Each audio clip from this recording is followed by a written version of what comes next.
Oh God, where do I begin? Well, hi everybody, welcome back to the Webcast Relief podcast. Jobs are hard, and they're obnoxious, and they're way too large for one person to handle sometimes. The reason you work at a company is because there's multiple people, and not just one person.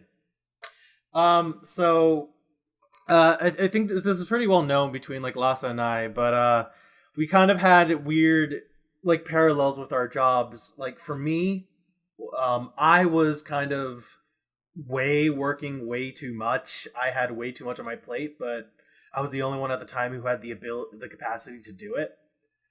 Like, I can't be too specific because like a lot of it's confidential data, but we work for like a survey group, and part of the steps we have to do is like we have to make the surveys, we have to check if everything's gone through correctly, we have to do quality assurance. And recently over the summer, the last two steps I mentioned, like make sure all the reports are configured and like the quality assurance, that kind of combined into one step, and I wasn't used to that. And at the time, my team only had one person who could do report configurations, and that was me. So I want to say like the 2 or 3 weeks before I went on vacation last week to Arizona, which I'm going to talk to later, I kind of had so much work on my plate. I was being way overworked. Like, it didn't hit me until after I got on that plane that I was in the middle of crunch because I was the only person who could do all these. I was working. It was the first time I worked overtime at this company. Like I came back to this place and I only worked like around like 25 to 30 hours a week. I was pushing like 40 to 48 in like the last 2 weeks, just doing these survey generations. These report configurations, and I'm fucking. Oh my God, I was so tired. But the worst part about that is I had so much shit to do. Just 5 minutes before I got on this call, like my boss came up to me and told me that, hey, you have a lot of errors in your work. We want you to do better at this company. And I just had to flat out tell them, like, I was the only one who could do these jobs for you at this company. And I know you have a lot to do. I know it's a reality, but these errors are going to keep coming if I have to shoulder all this burden. So we kind of came to a compromise, like, okay, yeah, like, we'll make sure everyone else can take... So I'm not the only one doing these anymore. So hopefully I'm not going to be as crazy going forward, and hopefully we can go back to our regular scheduled program. But oh God, video games are not the only ones who get crunch. Sometimes it's just your job because people want to get a lot of shit on their plates. But yeah, that was like the beginning of my existence. If you want to talk about what happened with your job, or you want to skip past that, I can move on to what happened in Arizona. I guess I can cover it. It has not been like if you.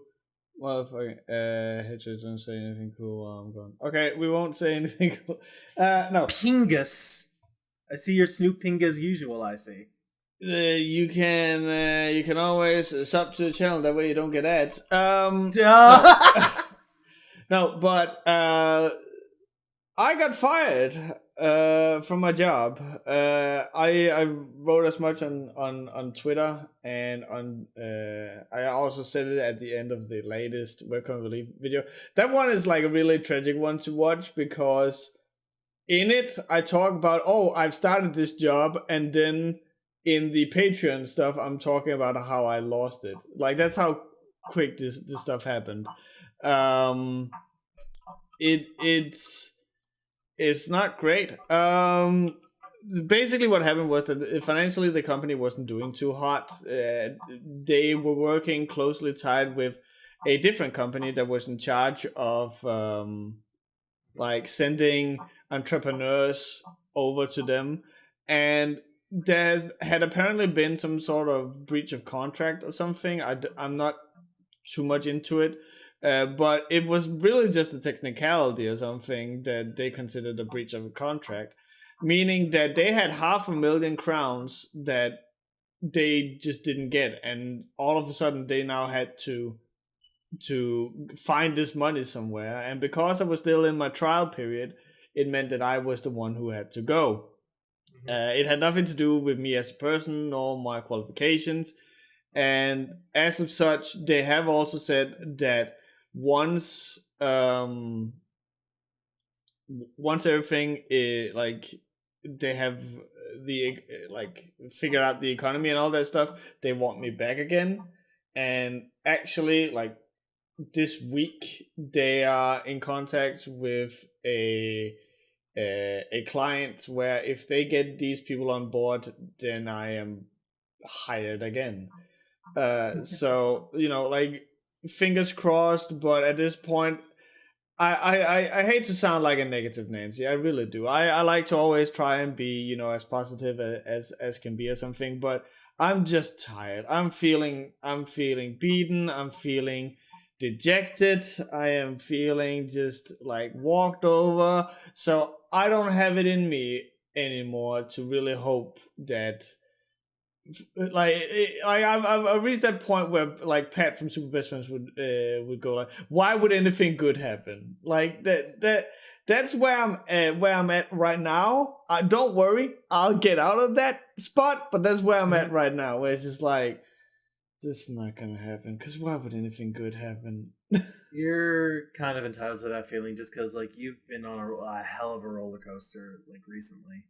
Yeah. Just dealing with first off trying to get the job and like getting to the finish line only to get the rug pulled out from under you. That's fucking bullshit, and I'm really sorry about that. Yeah, I'm really glad to hear that like it's an opportunity that's coming along, that there's something to hope for, but I get the feeling like, don't put all your eggs in one basket.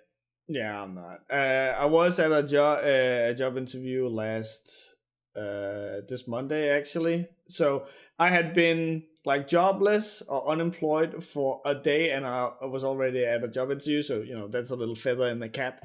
But yeah, I don't know. I think that now that I have worked that job that I worked for so long. Oh well, so long. It's just 3 months. Yeah. But when you work there for the period that I have, you start you start going in your head, this is what I can do, and this is what I really enjoying to do. So when like you're at a interview like this, and they're like, oh yeah, can you do like search engine optimization? It is technically a skill that I have, but I haven't done it since I graduated university.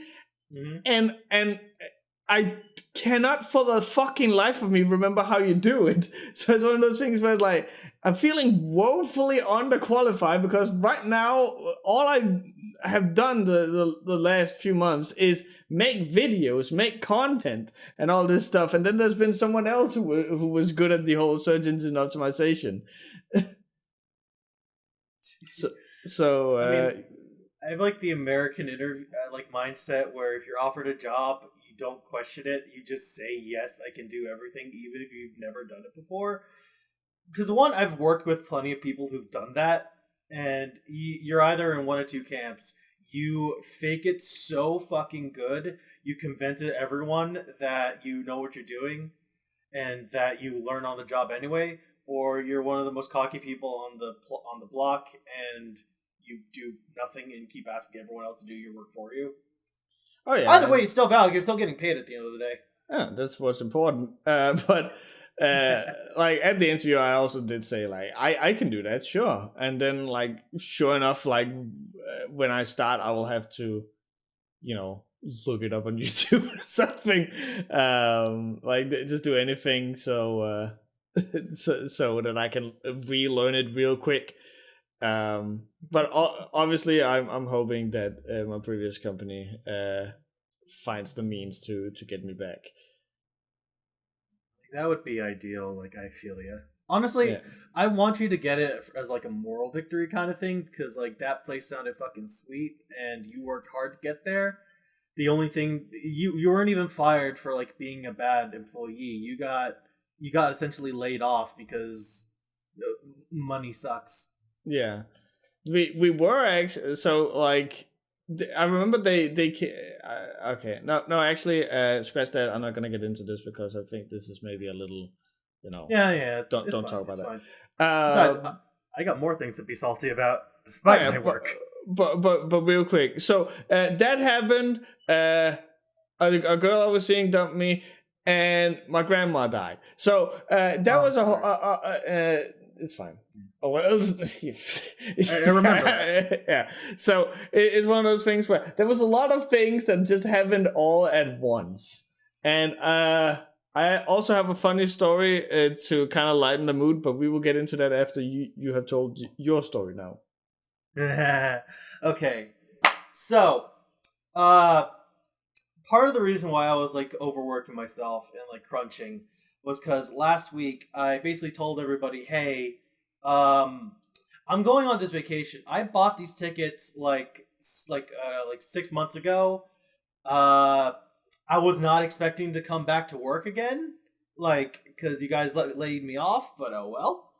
I'm going to work. I'm going to Arizona to visit my friend so we can hang out and like putz around in the desert. Which, by the way, I'm gonna mention really quickly. There's fucking animals everywhere in Arizona.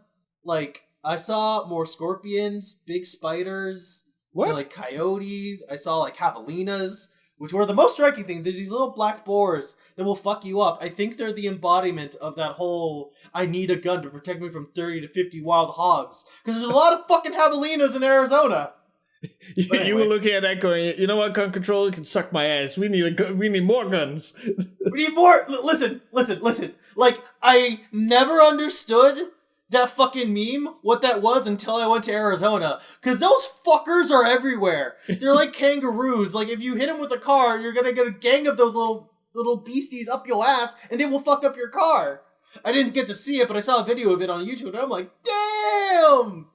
Little black boy, it's scary. but like, I have dubbed Arizona as mini Australia, because that's basically what it is. It's very hot. There's like big things that can kill you everywhere. And if you stand out in the desert too long, you'll just catch on fire, because fuck you.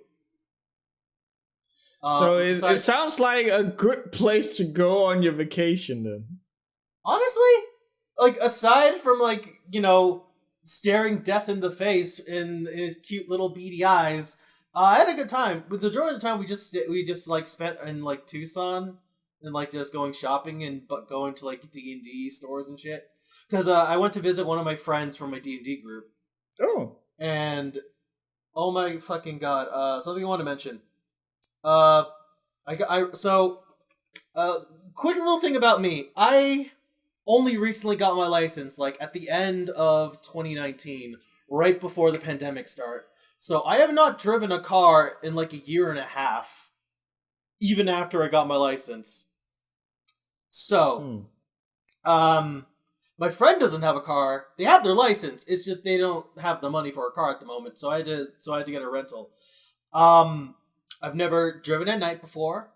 I've never driven on a highway before. I've never merged in a lane. I've never had to do a 3-point turn or parallel park. I've never had to I never had to do a lot of shit what the in a car. Hold on. Do you not have to do that to get your license? No, you do. It's just at the time I've like you do when you do it for the thing. It's like very performatory. I've never had to do it in a real life scenario. Okay. Yeah. So, I've done it in the past, but I've never had to do it. And first night, I'm awake for like 14 hours between flying and getting ready to go on the flight and jumping from like a bunch of different connections because American Airlines can't just do anything quickly.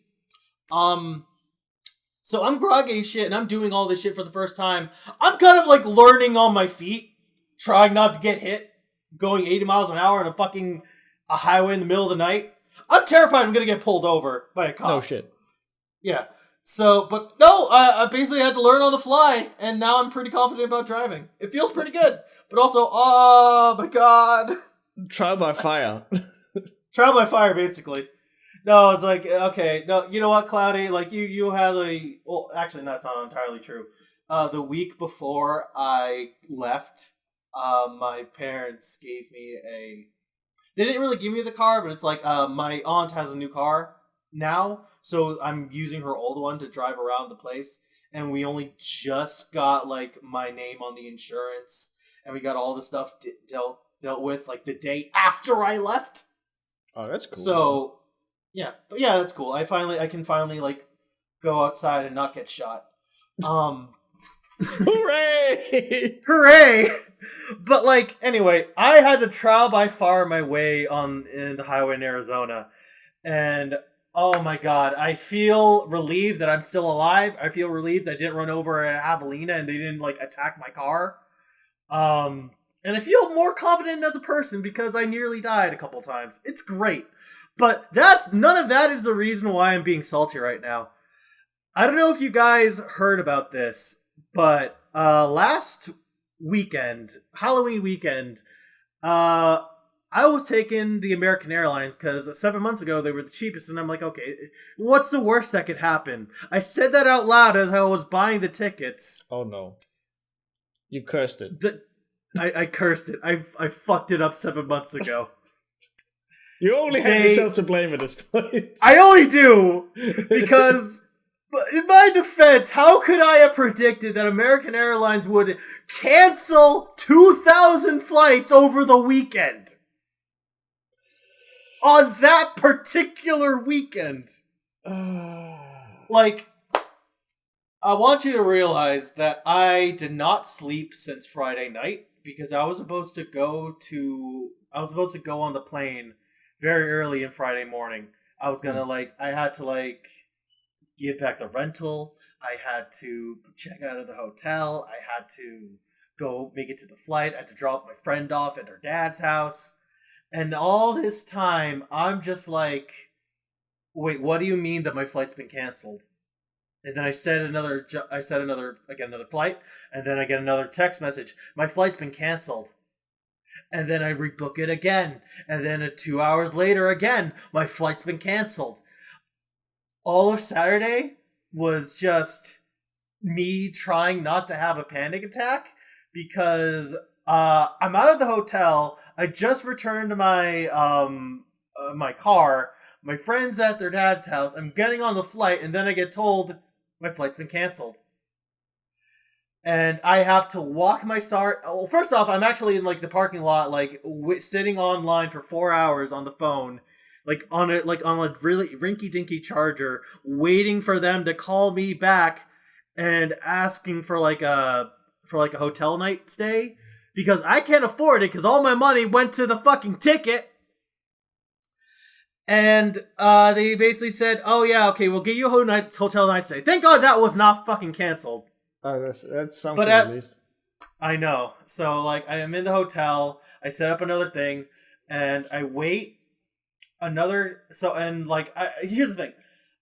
I was going through this cycle constantly over the weekend, and all of Saturday was just me doing that, just waiting on the phone, and then once I have everything set up, everything was canceled. Now, I get 2 calls pretty much quickly back to back, out of serendipitously, like a miracle, on I want to say between 3 a.m. and 5 a.m. in that hotel room because I have not slept at all because I've been trying to make sure I get something done. Yeah.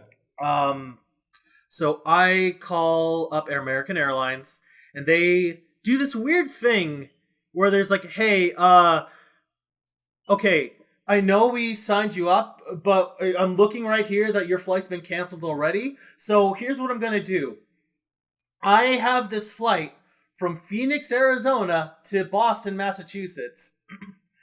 And I'm I do not have a car. I can't make it to there. It's a 48-hour walk and it's a 2-hour drive. Can you do something else? It's okay, I'm not going to take this off. You're going to keep this one airline. Keep that one in mind. The Phoenix to Boston. Even though you can't do that and you're stuck in Tucson, I'll take you to another airline. And they're gonna take you from Tucson to Boston on Wednesday. No, actually, no, sorry. They told me it was that night. That they told me I was gonna go today. And then I call up that other airline, and they asked about my reservation, and they said, "Oh yeah, you're leaving on Wednesday." And I'm like, fuck! They did it wrong! So, I'm kind of fucked because I can't stay until Wednesday because the voucher only lasts for one night. Yeah. So, and I asked them, can you do me a favor with the voucher? And they said, oh, sorry, that's not our jurisdiction. You have to ask your old airline. Okay. So I go back to American Airlines. And I've been running back and forth with them. I've been on the phone with them 6 times, and I've had it canceled 6 times. And the one thing they tell me that's good, that they even though they weirdly gave me 2 airlines for no reason, this one from Phoenix to Boston, and this one that was supposed to be today from Tucson to Boston, turned out to be Wednesday. I go back to American Airlines asking, hey, I got a vouch, like, can you guys do me a solid and let me stay until fucking Wednesday? Because I do not have the money. I'm kind of borked right now. Is there anything you can do for me? Goddamn. I meet this person on the phone. Her name was Estela. She was like Spanish, and she shout out to Estela. Hello, Estela. If you're watching this, Estela, gracias muchas gracias. I talked to Stella. We go a little back and forth. I try to explain to her everything that's going on. She looks at my report. It's like, why do you have like 6 different cancellated flights on your report? And I'm like, funny story about that. And she's like, okay, so, that's weird, but I can do something for you. How close are you to the airport? And I'm like, it's like a 10-minute shuttle drive. Why? And it's like 5:30 a.m. in the morning right now. And she tells me, if you can get to your flight at 6 a.m., I can get you on that flight from Tucson to Phoenix. And then you can take that flight you already have from Phoenix to Boston. So, everything gets handled in a way I couldn't expect. I run out so fast from the hotel, I forgot my shoe, so I have to go back for it. How do you forget your shoes? Did you have more than one pair? No, Fuck you! How the fuck do you forget your shoes? I kind of like, it's weird. I was very perceptive in one way, because like my bags were already packed, because I'm like, if I'm given a miracle opportunity, I'm just gonna grab my bags and run. Okay. And I was given this miracle opportunity, so I grabbed my bags and ran. And I left my shoes inside the room. And only your bags. And only my bags. I actually was also out in my pajama pants as well. What the fuck? I mean, that's probably not the weirdest thing that they've seen in Arizona. Probably not, like a little barefoot Mexican. But it's fine. It's fine. Like, I didn't have a shirt either. It's actually, it's weird. For as hot as Arizona is, the nights are pretty fucking cold. Yeah, that's what you always hear. Yeah. So, through some miracle, I was able to get back on Halloween night. And I'm giving updates to like Zach and Emily, because like we were in a group, and I basically I was giving them updates like all this fucking bullshit I was dealing with. But I out of some sheer luck, I end up. I was going from like, I'm gonna have to like beg to stay here until Wednesday, to I'm now on like a little mini jet in a flight within the state to go to this one thing I was accidentally put on. Oh my god. It took like 8 people being very incompetent and having one person who was very competent to look at the pieces of the puzzle and put it together. Oh my god. This should not have worked. None of this should have worked. I should still be in Arizona having a panic attack, but guess what? I'm here, bitch. You done made it. I done made it. So that was like my airplane adventure. This isn't the first time I've ever like been on a plane before. This isn't my first time leaving alone. But like being told that you're in the middle of this weird historic blunder is a weird experience, because you're too busy trying to worry about not dying. I can't imagine. Yeah. I find out that the only reason this happens because American Airlines CEOs are kind of a greedy capitalist fuck. Yeah, my day was held together with duct tape, string, and chewing gum. I did not sleep until Sunday night around like 11 p.m. because that's when I got back to my mom's house, and I haven't slept for like 2 days at that point. Fuck me. But anyway, back to American Airlines. They cited that they had to cancel over 2,000 flights because we're understaffed and there's bad weather. The weather wasn't the issue. The staffing was. And the reason why we had plenty of staffing was because earlier, because of COVID, they supposedly laid off a whole bunch of people, which I guess understand not a lot of people were traveling during the lockdown. We couldn't really travel out of the country because, fucking, you don't want to spread the disease. That part's kind of understandable. Where it gets fucky was when we found out that they had a government bailout after they fired everybody, and they didn't hire anybody back despite having the money for it. They kind of just took the cash and ran. And how did that work out for them? Pretty fucked. Pretty fucked. They had to cancel 1,000 flights over Halloween weekend because, guys, people have shit to do. Did you not expect that you were going to get a lot of people back when the restrictions were lifted? Yeah, I know there are a lot of stupid people who go out unvaccinated. I'm not even worried about that. You should be counting on those people to, give you money, because that's what you are, a fucking business.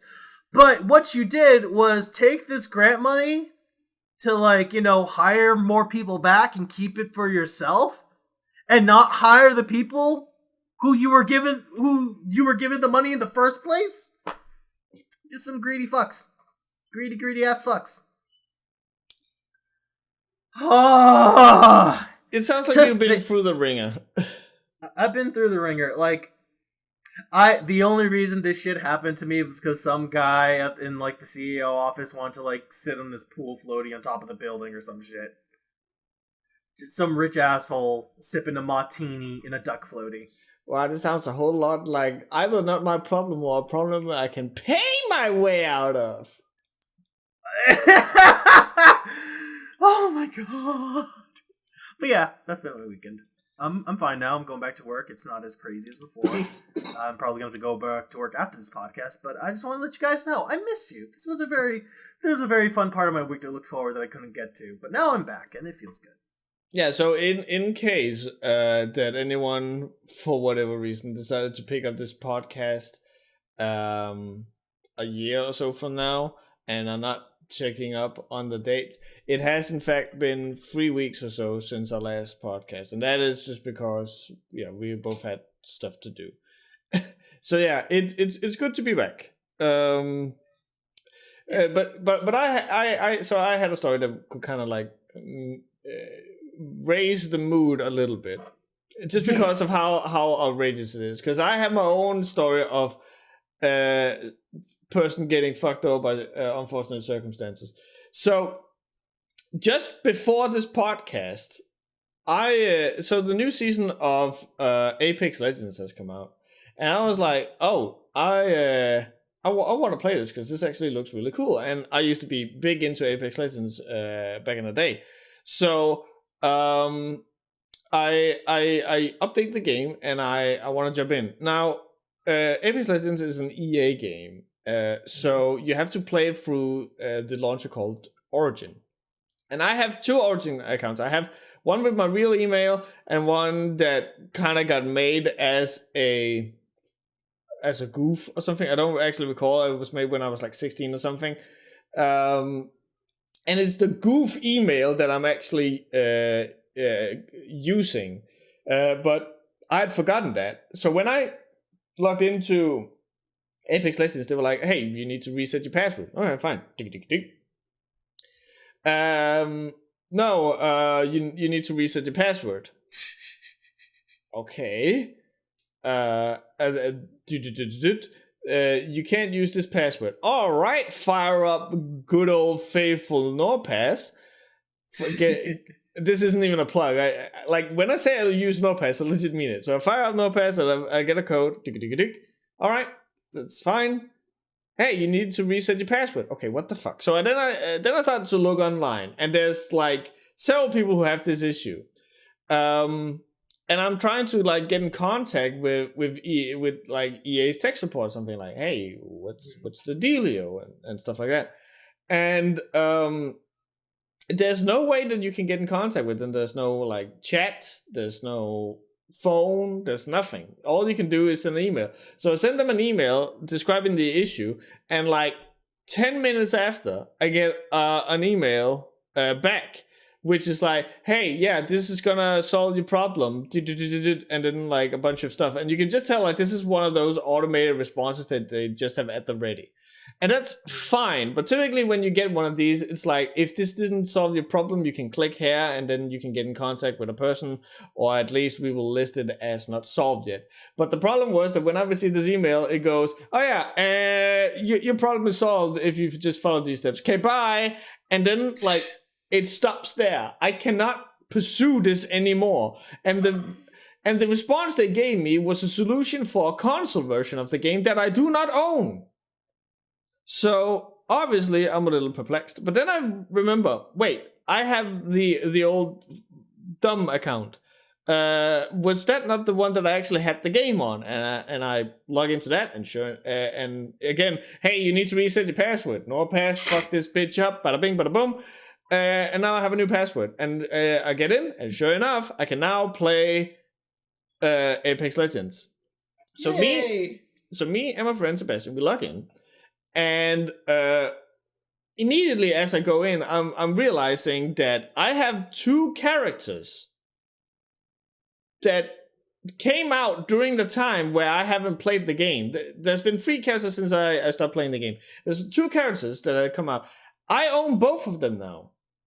Yay! I don't know how. And so, like, in my mind, I'm going, okay, I remember I bought the season pass at one point, so maybe they were just included in the season pass, and so I got them through that. And then I like check my digital currency that the Apex Legends use, and I have a lot of money on this account. And I'm like, $1 bill. how? Okay, this must also like maybe you get like a portion of cash every new season or something if you have the season pass. All right, fine, fair enough. So I buy the last character, and then I'm ready to go in and play some Apex Legends with my friend. We get to the point where you actually have to like enter the level, and then I go, bam! You have been banned from Apex Legends.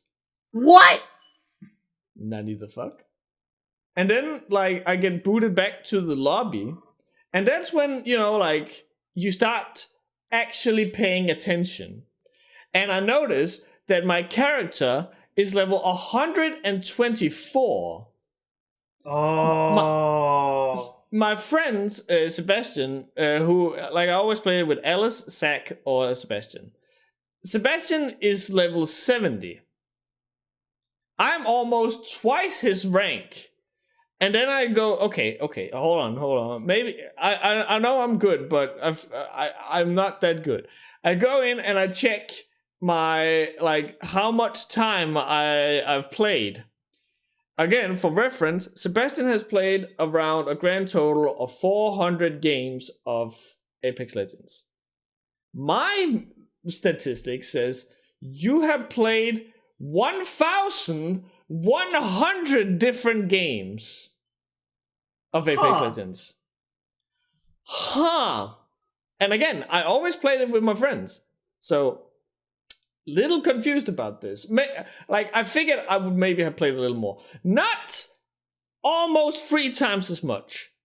So, then I start investigating, and I look at like because you can see like how did you do every season, and it's actually the season prior to the one that we're in now, where I have apparently just been killing it. I have like over 200 games in that season, and I've played rank and shit. I have a bunch of new guns and skins and shit that I've never even seen before, all unlocked with no issue whatsoever. So yeah, it doesn't take a genius to look at this and go, my shit's been hacked. So obviously, now like I said, I had to change my password when I came in there. And so I tried to get in contact with EA support again, but remember, you cannot get in contact with EA support because they hate you. Yeah. And then they're like, yeah, okay, so you can click here and you can check how, what your ban history is. All right, let me do that real quick and check it out. You do not have any bans on your history. What the fuck do you mean? I'm banned from the game. So now I've sent them a fucking email where, like, hey, like, I basically explained the exact same thing that I've just done this podcast. And then I didn't see, it will take about 30 days for us to get to this because we care so much. And it's like, why would anything good happen?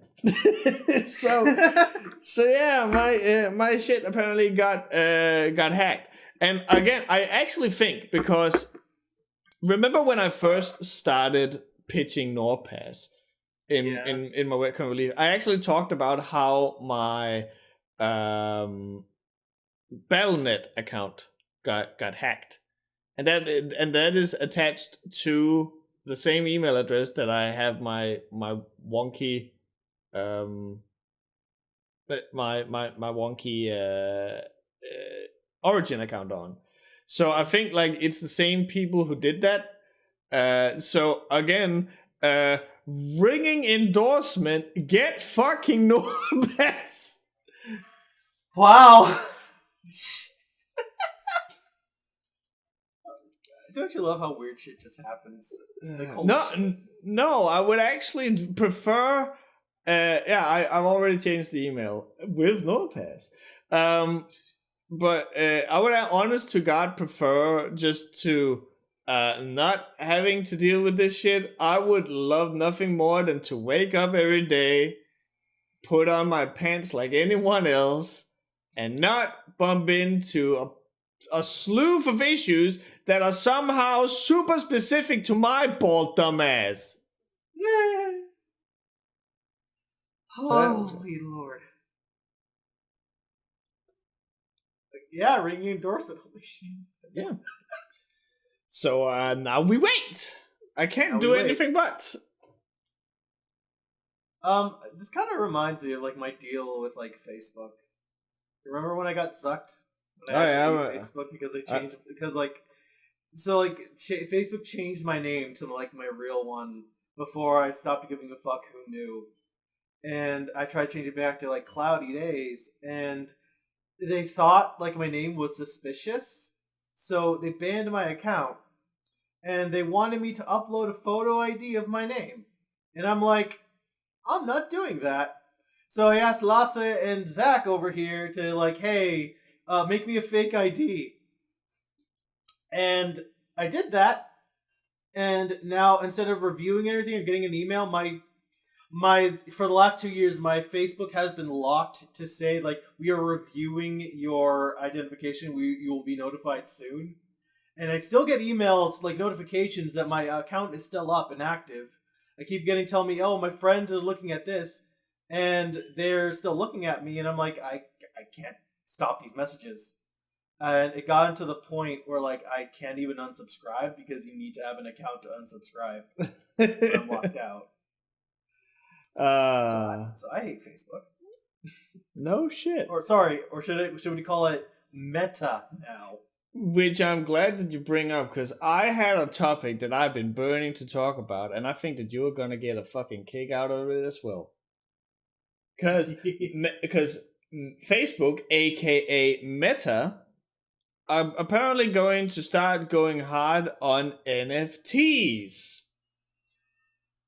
They're not even hiding that they're evil at this point. No, so I want to talk to you, Cloudy, about NFTs, because I have a friend, and for the record, I respect this friend to hell and back. He has always had my best interest in mind.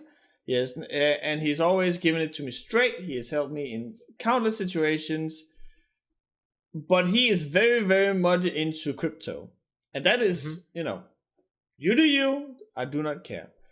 But he has been fucking banging the fucking drum to hell and back about how I had to start going in on NFTs. Now, it shouldn't be any secret that when it comes to cryptocurrency, I don't know like a whole lot. I actually know less than most people because I do not care about it. It's that is for someone else to do. It's not for me. But I have been paying attention to NFTs. Now, for those of you in the chat, or those of you listening to this, who do not know what NFTs are, Cloudy, can you break it down real quick and simple? What is an NFT? NFT counts as says it's a non-fungible token. It is to make means... a very I don't actually know what that means, to be honest with you. Okay. It is, but it's what it essentially is. It is a link pointing to a thing, and when you sell it or buy it, it's saying you own this link which points to this thing. You don't own the thing. You own the space where the thing is, or like the corridor leading to the thing. The thing with NFTs, it is this kind of weird thing where the best way I can describe it, simply as possible, it's like you're like trading art in an art gallery. Yeah. You have a fucking... You're like when you sell an art gallery, when you sell an art piece, you're selling that as for like potential value.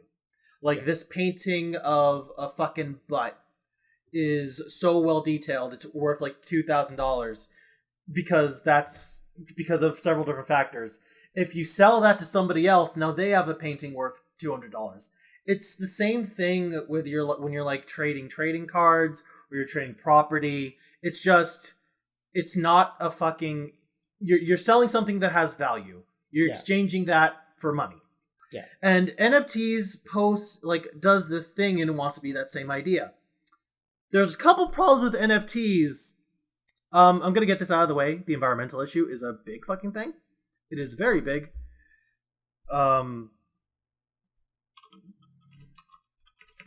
Wait, sorry, I have to reply to somebody real quick. But essentially what it is, it's one is the environmental issue. To keep an NFT doesn't leave the blockchain.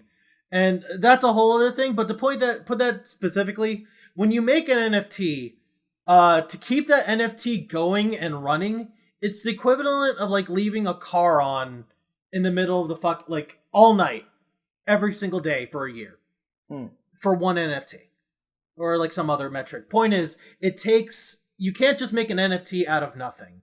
No. It takes energy to keep track of it on that big old blockchain ledger. Yeah. So, if the more NFTs you make, the more energy consumption is required. Admittedly, I'll be honest, that's not the thing I'm most worried about, because that's true of anything. The more websites that are, the more server space you need, the blah, blah, blah. It's the same thing with all things online. I'm willing to accept that. It is very bad and very detrimental and very stupid, because it's just sitting there doing nothing, but that's besides the point. My issue is that when you have an NFT, you do not own, and I need to make this very explicitly, you do not own the piece that the link is pointing to. You own the link. Yes, and that is where, I was having this, I'm just gonna jump in here, I hope that you don't mind. Yeah, go ahead. But, that was what I was because I think I was like retweeting something on Twitter about like some dumb NFT thing, and my friend who is very big into crypto apparently saw that, and he reached out and was like, I need to sit you down one day and tell you about NFTs or something. In what I can only assume is like a friendly way. And I go, well, I will gladly have that conversation if you are open to also have the discussion about in the ways that NFTs fail. And one of the ways that because apparently this was like, I didn't know this when I wrote this. All I was focusing on was the whole thing that I know that people will steal other people's artwork and then sell that as NFTs. Yeah, that was a thing. That was a thing that happened. So I then started looking into this because I didn't want to come into this conversation half cocked, and I then found out that no, you do not own the fucking piece. What the fuck? So let's say that you buy the art piece that we have on stream right now. You buy that from Sleazy Chimp. I think that's his name. I forget. Yeah. You buy that from him, and now you own the NFT link to that thing. But I contact Sleazy and I go, I want to buy the rights to this painting, and then I get the rights. So, what the? You can't use your fucking link for anything. I can go in and say you're not allowed to post this because I own the rights for it. I own the copyright for this piece. You're not allowed to post this thing. Yeah. What the fuck does the NFT do? Fucking hell! I'm sorry. I had this off. Continue. Yeah, NFTs are not equal IP, and that is a thing that when everyone is like pitching NFTs, because like it feels like NFTs have reached the point now where they sort of operate in the same way as like when you're an artist, then people come, oh, you could work for Disney when like they see this kind of shit. Now it has instead become, oh, you can sell this as an NFT, but people do not realize that owning the NFT does not give you the rights to the piece. Mm-hmm. That's basically it. And that is, so that was bomb one of what fucked me up. That was like, yeah, what the fuck do me? The second thing that fucked me up is that there are several of these quote unquote marketplaces where you host your link or your NFT. Meaning that if you buy Sleazy's picture here on site A, then sure enough, site A is gonna say that, hey, Cloudy has the NFT for this piece by Sleazy Chimp. But I can go to site B and buy the same thing, and now site B is gonna say Lasse owns the NFT of Sleazy Chimp's art piece here. Yeah. Then what the fuck is the point? So, here's my hottest take, and I mean this with as much sincerity as possible. This is money laundering for poor people who don't know or don't have the money for real money laundering. So I have this hot take that I do not like the fine arts industry. Oh, me neither. Because a lot of perceived value that goes between buying art pieces, even though it's a tangible thing that has value, the actual value of it is inflated because of the artist's name or the buyer needing to put the money somewhere to be transferred into money later. It's some sort of fake gravitas, like, ooh, this is a Peterson painting. That must mean that it's worth such and such. Yeah, I don't like Jackson Pollock. he's a splatter art guy. Oh.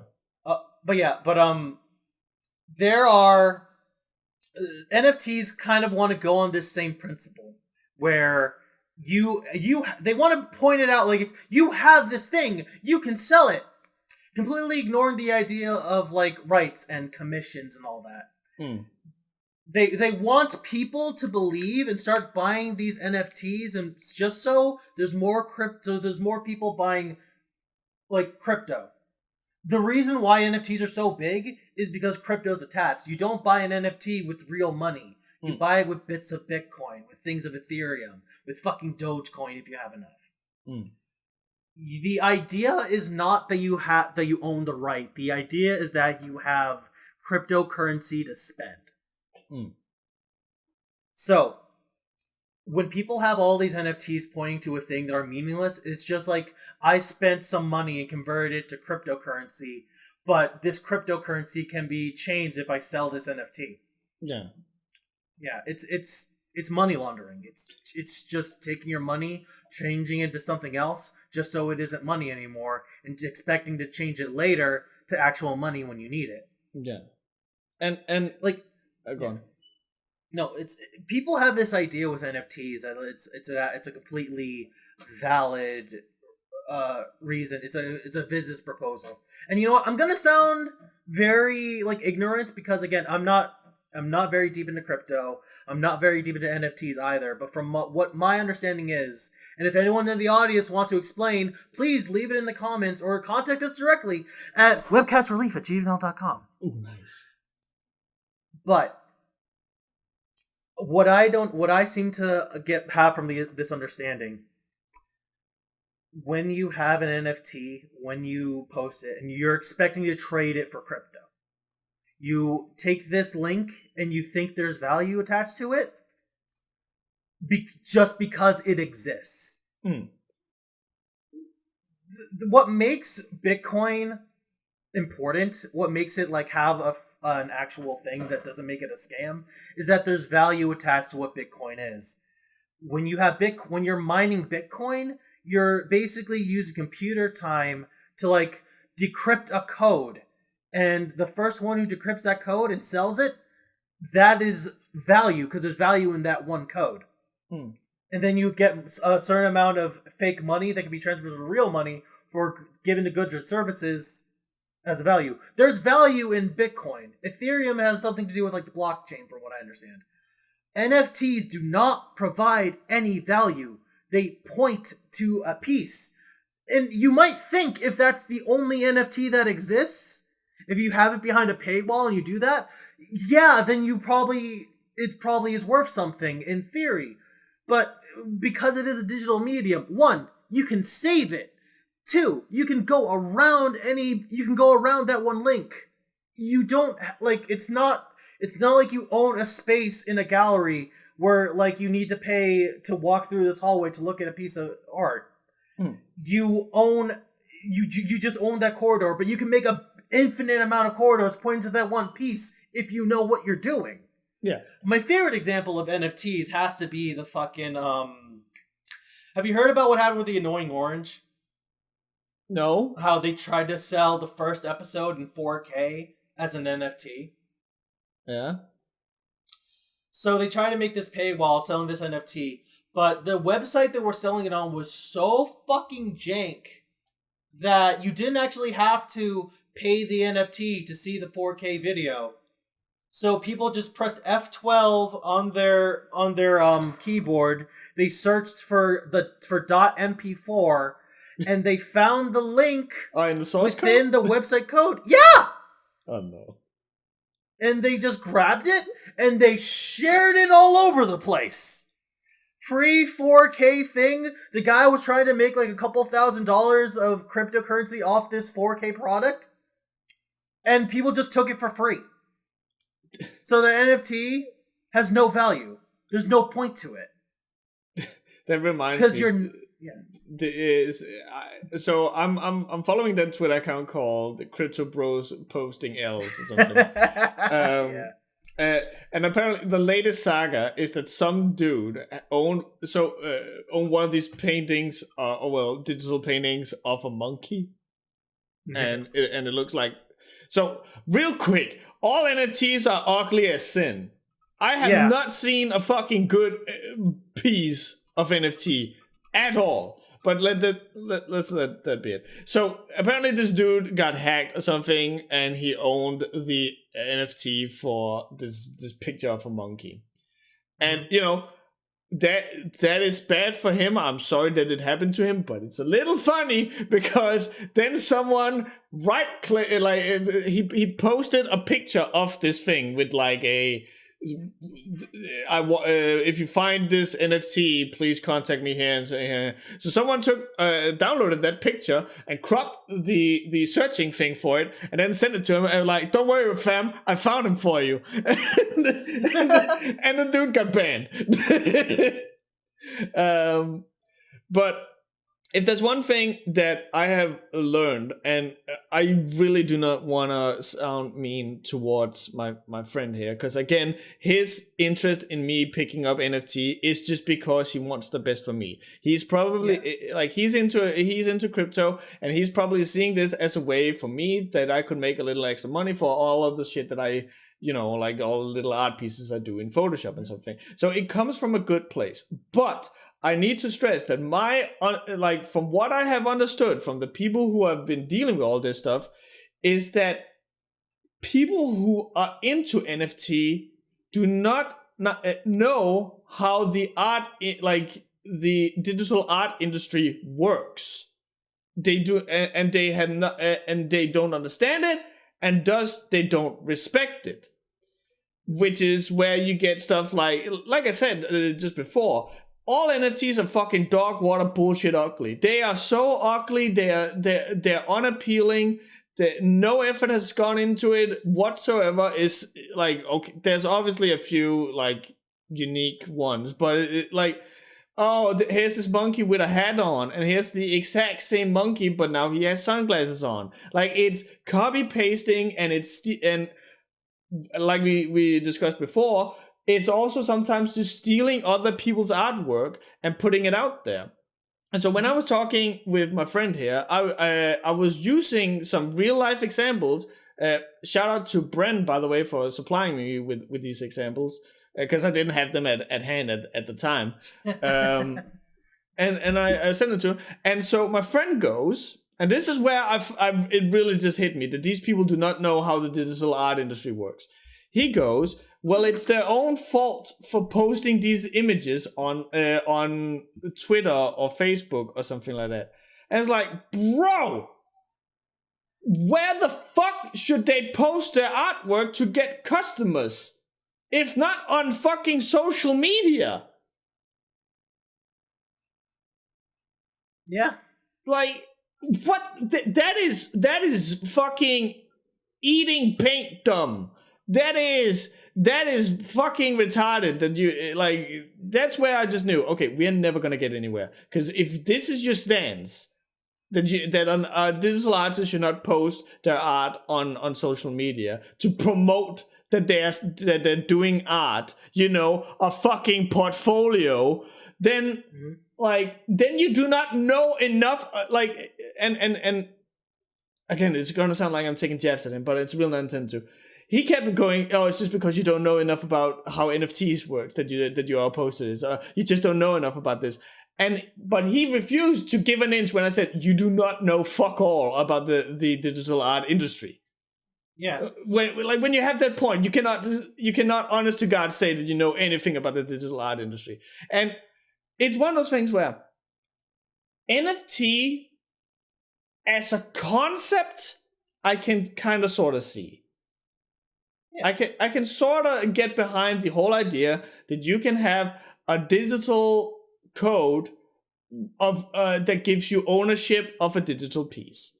I understand that, but we are not there yet.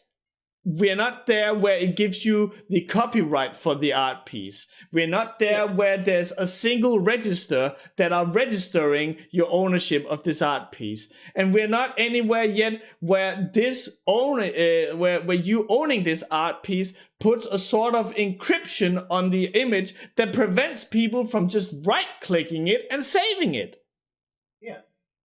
It is, like I said, it is not, the NFTs are not made for artists. They're made for money launderers. Yeah. They're made for people who want to, they're made for, it's just so you trade cryptocurrency. It is a product you can buy with crypto and sell for more crypto down the line. Because part of the expectation with an NFT is that you want to, like, grow in value, like a company stock or a piece of real estate. Like investment.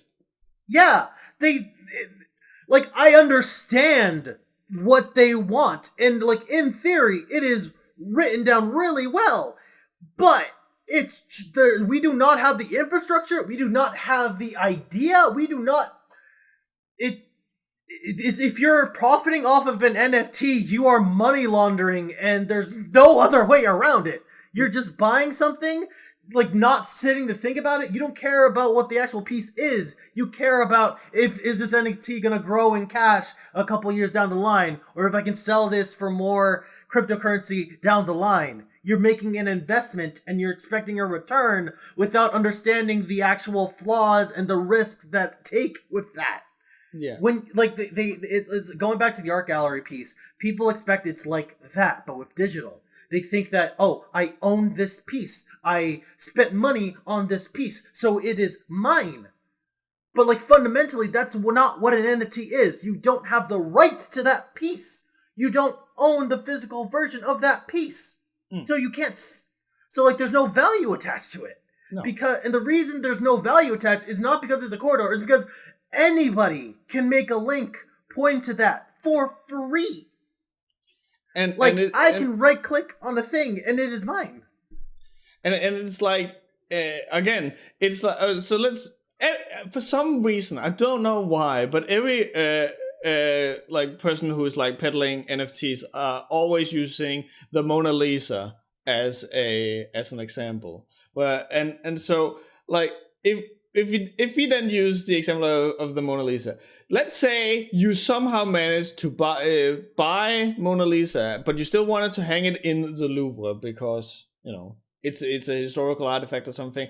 But then you go, but that one's mine. I own this thing, and you can buy it or whatever. But at the same time, in the New York Museum of Fine Arts, there is also a picture-perfect copy of the Mona Lisa hanging, where someone else says that they own it. And then in some fucking backwater, like, hobo camp in Denmark, there's also a person who has a picture-perfect copy of Mona Lisa going, I own that. That, like, one of the things that I am dumbfounded has not gotten more attention is the whole idea that there is not, like, a single, like, register for all this stuff. Because nothing, like, that and the fact that you don't own the copyright for it, those two things, more than anything else, just invalidates this entire thing.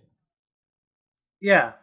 Like, If you're looking at this with any sort of like morality or any sort of like understanding of how this works, you're not selling a piece for the sake of the art. You're not buying it. You're simply making an investment because it's a thing you can put your money into. Yeah. It's just there to hold your crypto so you can change it for other crypto later. And convince people that it's worth more crypto than what you put in. Exactly. If you don't put in any effort, if you don't put in any, you pay for what you get is what I'm trying to say with this. It's just you put in crypto, it sits there, but value doesn't come from nothing. Like, you need to get it out there to say this piece is worth buying. If you're it's basically making a middleman to just directly changing hands with cryptocurrency, with Bitcoin. It's basically saying this thing's worth 4 Bitcoin. Yeah. Give it to me for 5. Why? And then they can't answer why. No, I bought this crypto painting here, this NFT, for 10 Bitcoins. But you, my friend, I'll sell it to you for just 8 Bitcoins. And the person that then buys it for 8 Bitcoins didn't know that you actually bought it for 1 Bitcoin. Basically, yeah. I also think, like, again, when we talk about how the whole thing about it's just a place that you put money, nothing has been more evident of that than those like weird little pixel faces or whatever the fuck that. I hate CryptoPunks. They're ugly. Yeah, CryptoPunks. It's like, and people are like, "Oh, it's so cool." Really? No, Really? That's cool? It looks like fucking ass.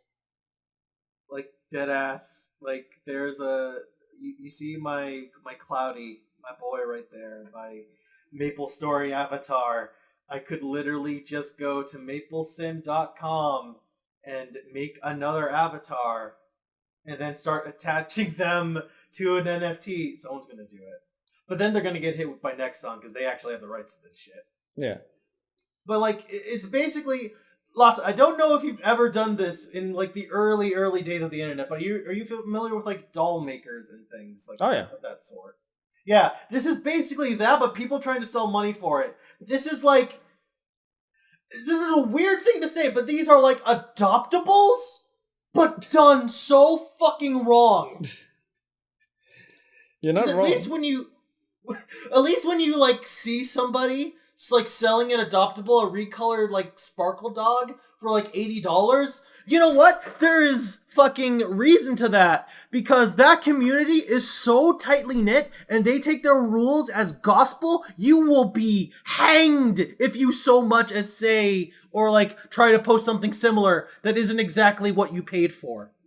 Like, I feel more safe putting money in an adoptable than I do putting it into an NFT. Yeah. Because at least you own the rights when you buy the adoptable. If I knew anything about crypto or NFTs or anything like that, I would legit take a photo with a really high fidelity like SDLR of my balls and then zoom in until you have like a 12 by 12 grid of pixels of my balls. And then I would say, oh, it's actually a close-up of Megan Fox's forehead or something like that. And then I want to sell that shit. Just to prove a point. Go ahead, keep going. I love this example. And no, I just want to see like someone pay like $800 for an ultra close up of my balls. Because like nothing will show how little worth anything has, and yet you're willing to put in like if you're willing to put that much money on a CryptoPunk that somehow looks worse than an ultra close up of my balls, then you should absolutely be willing to buy an ultra close up of my balls as an NFT. So that's beautiful. It's incredibly beautiful. There was something I wanted to do where I wanted to make the default Blender cube as an NFT to see if people would buy it. Until you found out that someone had already done that? Yeah. But it's like my like beside the fact this shit is horrible and is killing the planet aside, the thing that my deal breaker is that you don't own the rights when you buy an NFT. That just absolutely plain and simple, you don't own it. No, you own the thing pointing to it. You say you have an NFT. It is a link that points to a video of, I don't know, Megan Fox's forehead. Let's just use that. All my balls. Or your balls. We have a video of Google show me Lasse's balls. But like, say like for whatever reason, the server's down, or you move the account, or the registry for where that doesn't work. Like where like the site you hosted is not owned by Square anymore; it's owned by GoDaddy. So the link has like one character change to denote that. Suddenly, your NFT doesn't work anymore. Seriously? Yeah. If anything happens to like the image, the NFT is worthless. You still own that link. You own that, like NFTs are so small, you literally just own the URL address. That's what the NFT is. The URL address pointing to the picture. But if anything online were to happen, if you so much as have a bad internet connection, the NFT is worthless. So, like, let's say that you have, like, www.nftscam.com/Lasse's balls as an NFT. And then I decide on that website where the image is found that I wanna structure it a little bit. So now there's a subfolder for that. So now you have to go to www.nftscams.com/Lasse/Lassesballs.png. Then that would effectively completely destroy the purpose of the NFT. And there's nothing you can do to like fix that. Yeah. Wow. Like, this is like a bigger problem when people were making NFTs of like tweets and videos, because fucking, I don't remember the name of this artist, but like they made this video of this like small furry creature and this big furry creature, and it was like a weird blowjob video fucking thing. And the guy made the NFT to the tweet.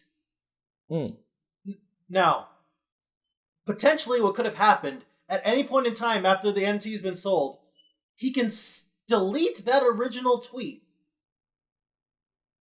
And that's it. And then it's gone.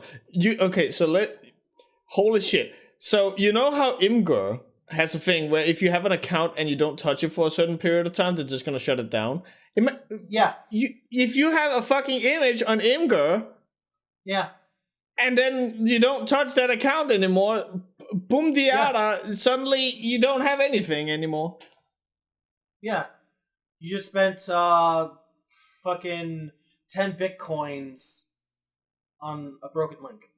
And funny thing, we keep using bitcoins in like whole amounts. I think like 10 bitcoins is around $500,000. So I want you to imagine you spent $500,000 on a picture on a tiny 12x12 square of Lasse's balls, and then the link is slightly changed, and suddenly you don't own Lasse's balls anymore.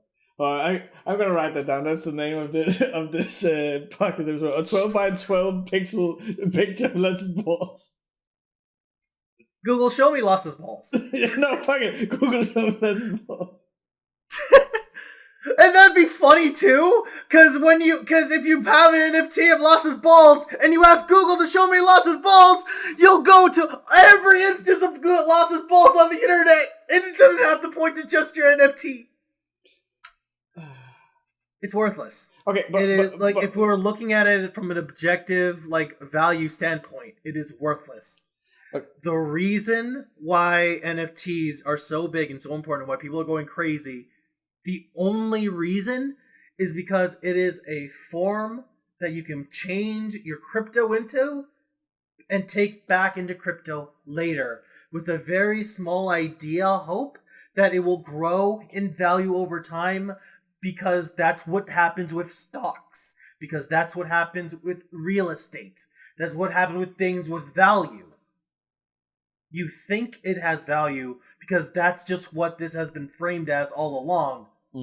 But there's nothing supporting it. Okay, but let me play devil's advocate real fast there. Okay. Is there nothing for, say, with NFTs where it's like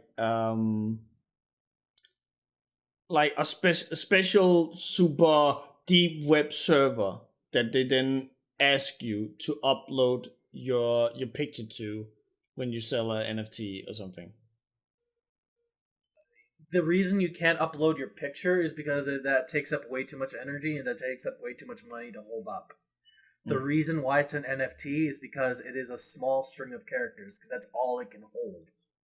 So, but, let's say we actually went and were adult people and decided to make a business transaction And then, like, could I not demand that you, like, put this thing on a super deep web server or something, and then sell me the NFT for that? I mean, you can totally do that. You can upload it to some weird, super safe, super special deep web NFT, and it'll be on that deep web NFT, on that deep web server. But you also have to take into account, like, making sure that deep web server is always up.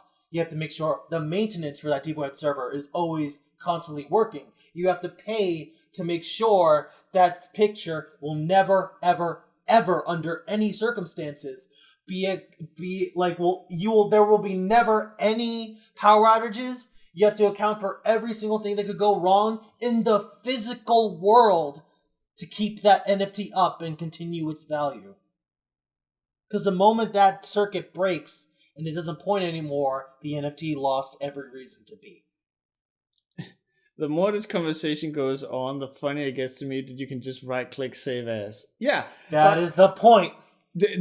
So apparently, again, I follow that account, Crypto Bros Taking L's.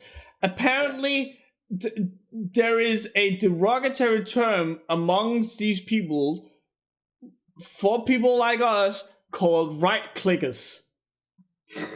That is the funniest thing in the world. Yeah. Right? Oh, yeah, you're such a right-clicker. I mean, it's right, like, It's right there?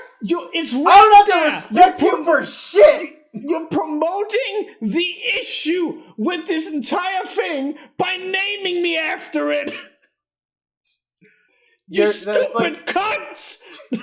It's, like I said, it's money laundering for stupid and poor people who don't have the money or the means to actually money launder. Who don't understand the digital art industry. They really don't. Because, like, you know how you do NFTs properly? Do you know how you do it? You open a Patreon. You sell commissions. Yeah. You talk to somebody, ask them if they want a piece done, get paid for it, and do the piece. Now that's yours. Yeah. If you want to go even further, you can ask for the rights to sell it. Then there'll be a little more money. But now when you parade it on in all your places, you can be like, I have the rights to this piece. If you want it in super high quality detail, go to my Patreon or contact me, give me some money, and I'll send you the high definition 4K image. Yeah. A watermark is so fucking good because it affects the actual piece. It tells them that, hey, there's a version without the watermark.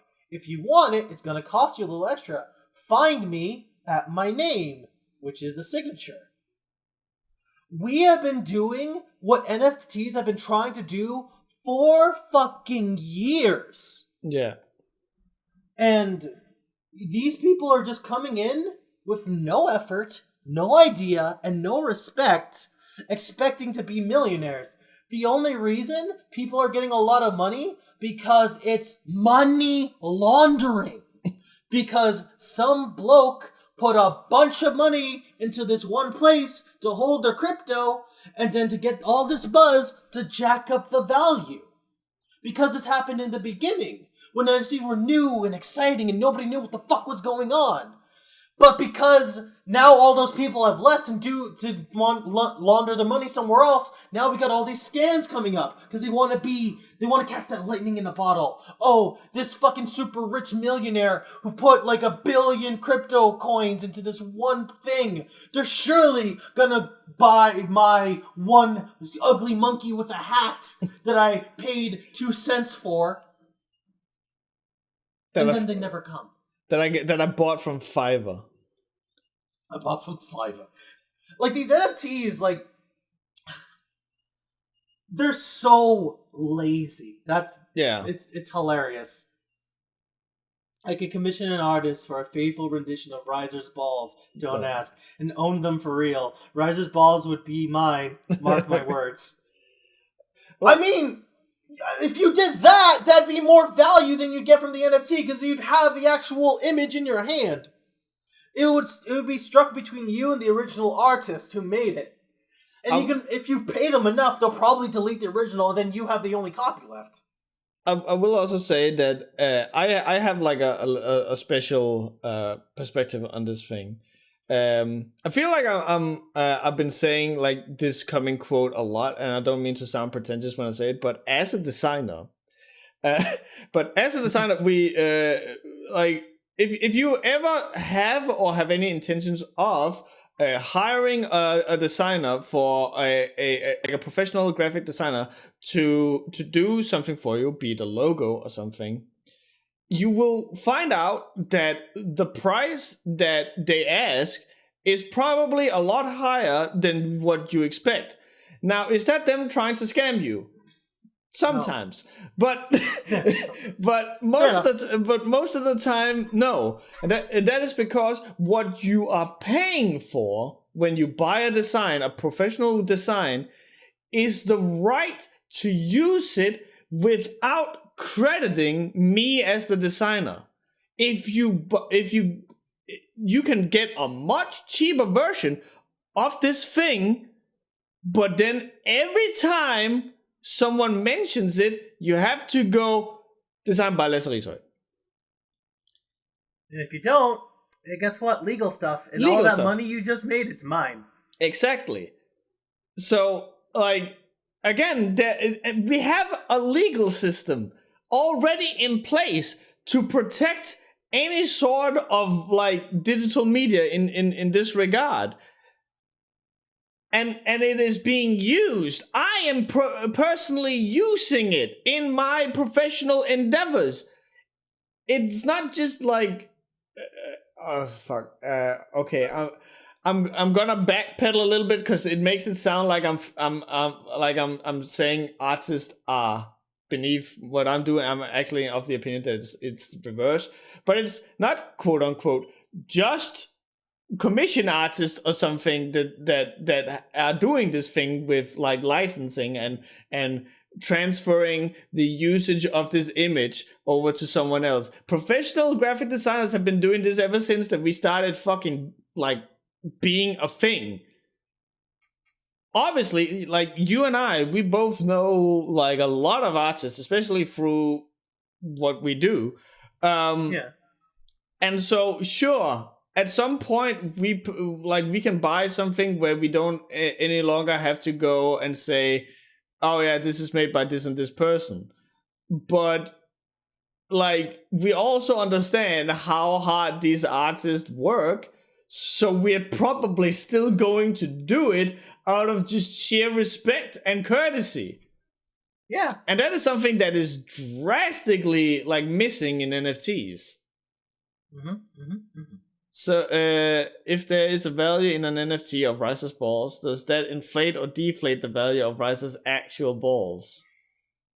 So what I understand from what you're saying is that you're buying something for a higher price to not have to credit you, or I don't have to pay as long as I credit it, so I can get a commission and pay in exposure. So I don't know how to answer that second one. For the first one, so far in my experience, I've seen if you make an NFT of something, it drastically lowers the value of the product. Because anyone who gives a shit about the art doesn't want to put any money into it. And even if someone buys the NFT, there's no guarantee anyone who actually cares about NFT will put their money into that. Because they'll want to put their money into some other worthwhile NFT.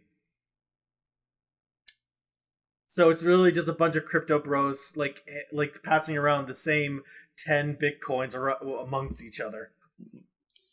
I think all you really need to know about like the credibility of NFTs, and it's fairly simple, is that Peter have started using it, and Ubisoft want to make a game with it.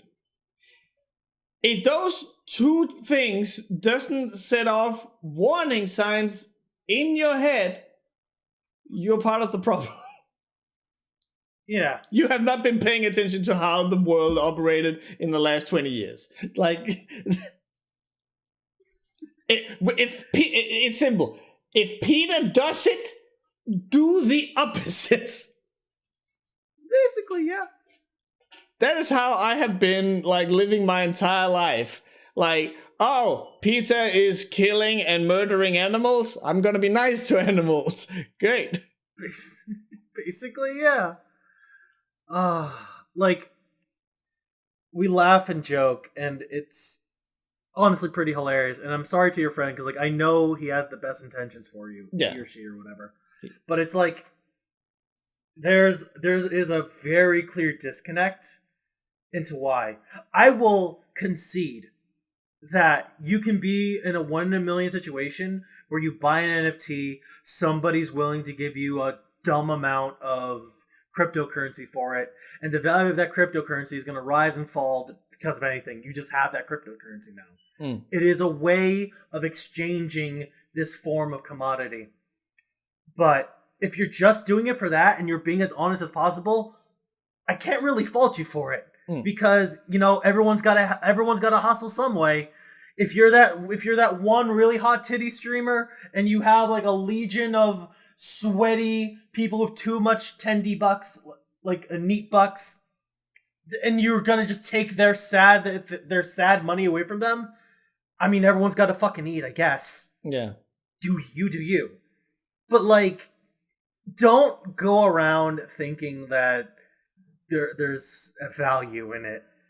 Don't think you have any moral high ground or moral standing for this, because like logically you don't, morally you don't. I'm just gonna right click the image. I don't give a shit. Yeah, when I was having this talk with my friend there, like you brought up earlier about this whole thing of like some people are genuine with all this stuff, and you know, those people, I have nothing against. You do you gotta eat, you gotta do what you gotta do. And I also like know that there are some people who have crafted some good stuff that got sold as NFTs, and you know, fine, fair respect. But I brought up the example or a comparison with my friend where it was like I was talking about this whole thing of like there's still like nothing is being done in NFTs to protect the people who post their art online, and then they get their art sold by someone who stole their art somewhere else. And his response was, well, you know, they can just make it an NFT before that. And then I'm like, well, sure, but that doesn't prevent them from selling it on some of these other marketplaces. And then his response to that was that, well, then the problem is with the people and not the NFTs. And I brought up the example, well, that's the same thing with like guns. There's nothing inherently wrong with a gun. The problem is going to be with the people. But the difference here is that with guns, there's regulations. There's like there's laws about who can wield, like who can buy a gun, who can sell a gun, who can use a gun, and all this stuff. There's not that with NFTs. But apparently that was a bad example because it didn't fit his narrative. Yeah. Yeah. No, that's just how it is. Like you're always gonna have bad actors, and that is in everything.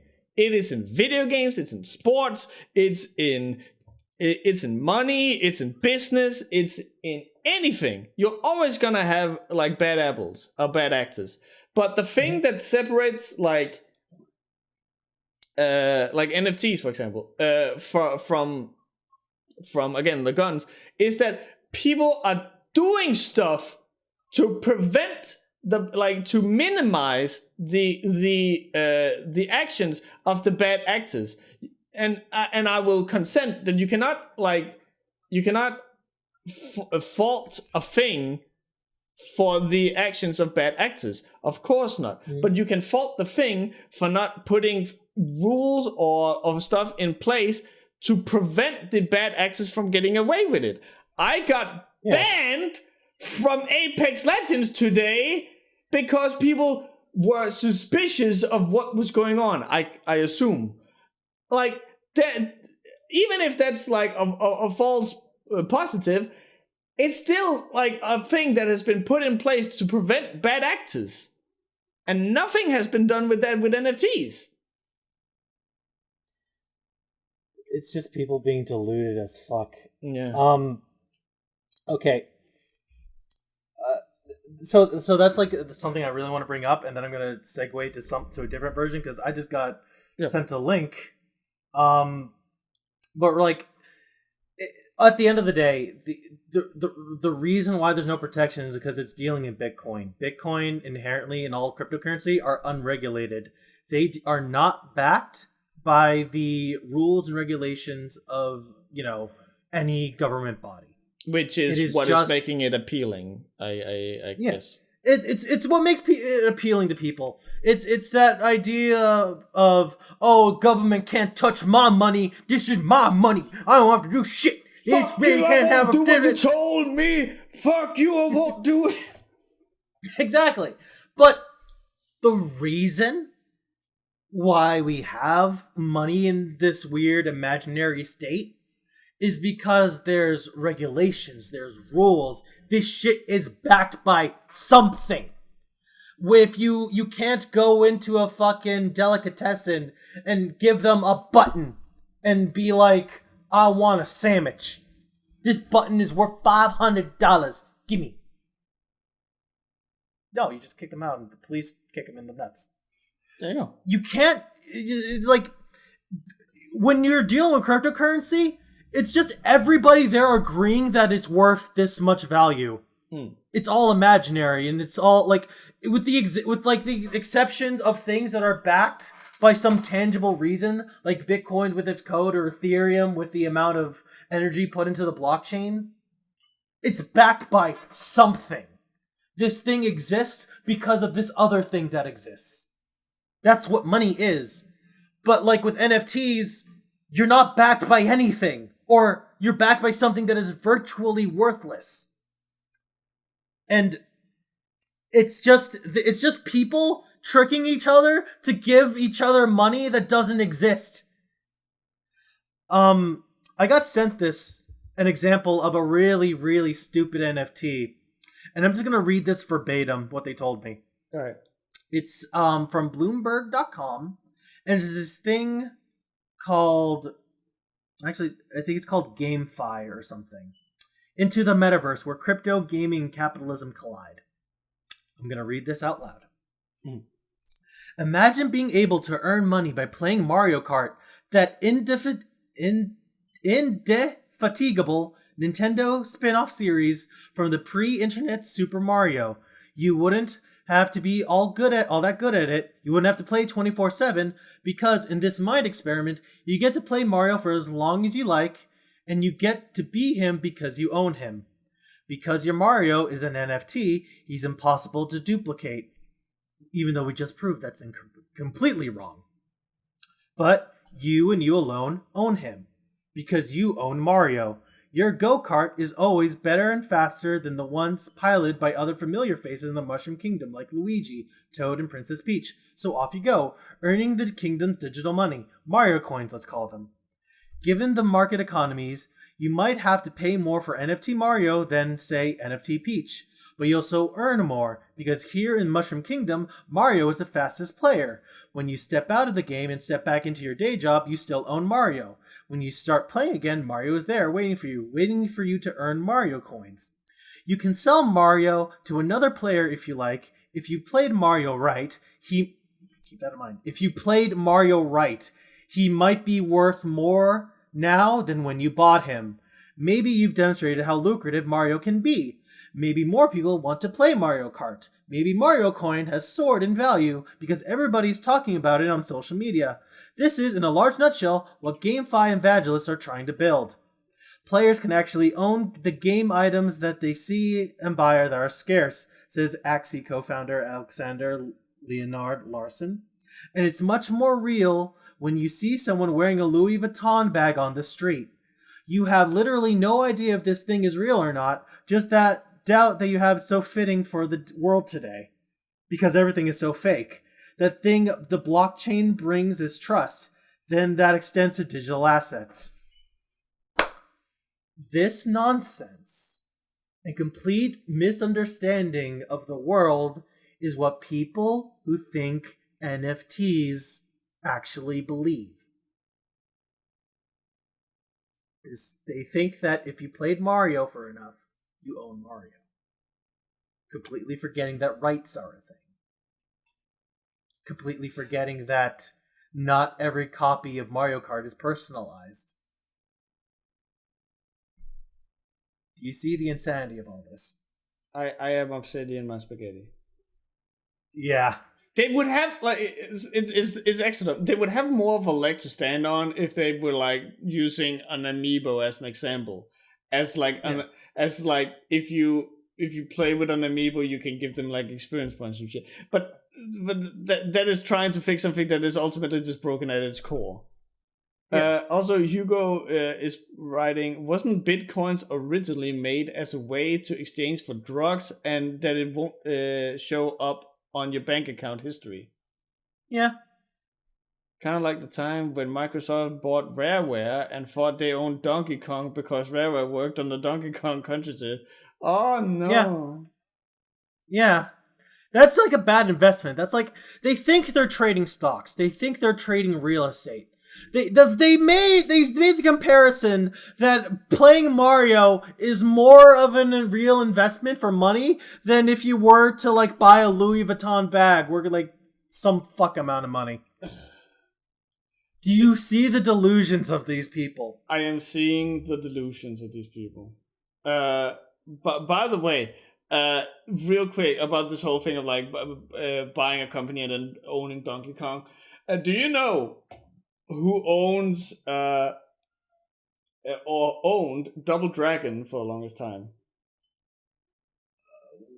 Was it Capcom? No. Well, so there was a period in time where there wasn't Double Dragon for the longest time. Apparently, people like tried to find out who owned the rights of this because it had apparently changed hands so many times that people were unsure who owned it. Apparently, it was a real estate agency at this point. Like, I don't know how the fuck that happened, but apparently they were sitting on the rights for Double Dragon. I don't know how that would even like come to, like, surely it must have been something like whoever is attached to this address is the rightful owner of this franchise or something, and then a real estate agency just bought that like that area. So I don't know, but at least there was a document that showed that they owned the rights for it, and that could be transferred to someone else, and wasn't a fucking URL or something. Oh yeah. You know the most hilarious part about all this? What is that? If there's ever an issue with the servers on the blockchain, if that goes down for like an instant, the entire economy crashes. Oh no, what? What are we then gonna do? Like, money is only as worth as much as you believe it's worth. That's the end of the day. It's all just monopoly money at the end of the day, like, from a meta-conceptual level. Like, before and after we stop laughing. Fucking hell. What I just want to, like, boil down to is, like, NFTs are a way to, like, trade cryptocurrencies with other people. Nothing more, nothing less. It could have been anything else in this world. It could have been slaps in the nuts. It could have been slaps in the nuts. It could have been likes on a Facebook post. I actually think there was a point where NFTs were supposed to be about like how important a tweet is. Like the original, like if it was super liked by this one person, and this one link is very important. So if I point to this one link, this has value because so many people liked it. But then it just evolved into this just copy-paste bullshit. There's no value, there's no effort putting into it. So there's no respect given to any of the platform. It's just, I don't know. Again, there are definitely a lot of nuances I don't understand about NFTs. Oh, yeah. That I can totally understand. But you gotta, like, figure, you have to explain to me where the value is. Where is it coming from? Why do I put my money into this? And why do you think it's going to grow in value? And what's preventing me from just right-clicking it? Exactly. because like I want to put like another like an abstract example, like because we're talking about digital media. Let's say let's use Mario Kart. Imagine I'm a speedrunner for Mario Kart, and I have a cart that has the world records for every single trial run on Mario Kart. And I put in all the effort, and you pop this cart into into your N64, and you can see that all the times for what I put down are in there. The reason that can't be considered an NFT is because it has a tangible value. There's only one version of it. I can probably rip the ROM out and put it up everywhere, and that could be sold as an NFT, but the actual cart you have as a physical thing, only one of it exists. Yeah. Especially if you do something to the cart, like sign it or something. Yeah. The ROM inside of it can be passed around like an NFT as a non-fungible token, but the actual card itself, where it came from, where all my rights are for Mario Kart, that's where all the value is. Now, if I were to erase the cart or the battery in that died, then what does that say about the ROMs? There's a million copies out there. Yeah. But are they worth anything anymore? No, because the original doesn't exist. Because what made it special in the first place was that there was only one of it. Exactly. And whatever it contained had some actual effort and uniqueness to it. Yeah. And now that that's gone, you have the copies, but who's going to pay for it? Yeah. An even better example, because I use speedrunning as an example, what if all my records were broken? Or what if just one record was broken? Like you dreamed it? Like you fucking like lied and cheated and stuff? Yeah! Like, or what if I'm such an asshole and they found out I'm a cheater? Oh. And I misinterpreted the rules. And your name is Billy Mitchell? Oh. What made it special were those records. Now those records don't count by anyone who gives a shit about those records. Are they still worth something because they're still in the cart? Probably not. Probably not. Not to anyone who cares. But you know what I can tell you with that example? People who don't understand how this works will still see value in it because they initially paid money into it. And it's still going to go into circulation. Despite the fact it is completely worthless. And that is why I have an issue with NFTs. Because there is no value. It's just people who think that because this has some crypto attached to it, that they can sell it for more crypto.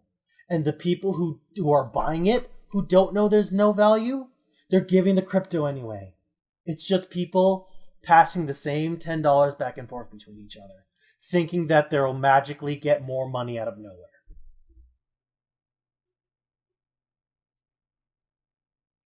Pretty eye-opening, ain't it? Yeah. So, Claudia, if someone has an NFT that they want to send us, where can they do so?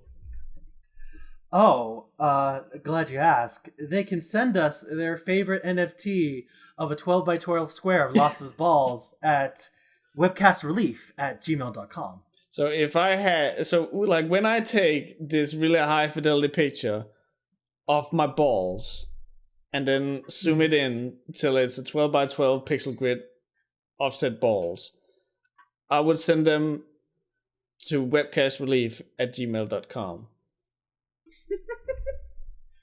Well, we have something more valuable being sent to our webcastrelief@gmail.com email address. Can we get and that is questions. Can we get that email as an NFT? I don't think so, because that would be a security hazard. Yeah, probably. Unless we signed up with NordPass. They're not sponsoring us, so I can't really do that. No, well, not this. They're an Not for this affiliate. one. They're an affiliate for the whole channel, but not for like the podcast specifically. Yeah. Anywho. Yet. I can't wait to do an ad read one of these days. That's gonna be fun. Yeah, it's gonna be great. Anyway, we got a first question from our good friend Why Not, and they said, "What is an unsolved mystery or unsolved crime that you want to be solved? It could be as broad or as specific as you like, or as known or unknown as you like from Missing 411 or to the Zodiac Killer." Funny, I think this was sent to us before we found out the original identity of the Zodiac Killer. Yeah, I think so too.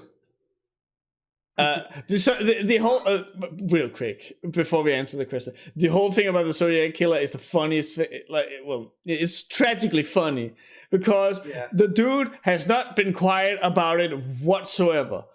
The funniest thing is that he's just been spending his entire time before he got caught talking the maddest shit about other serial killers. His technique is sloppy. Like he online. Like the dude has a digital footprint. I don't know. I just find it hilarious. Oh my god. Okay. So fun thing about me.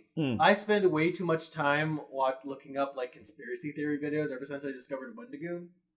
So like I've got plenty of mysteries from like stuff that's been like unsolved mysteries for like murders to like video game mysteries about like why this thing was included in the game when it shouldn't have been.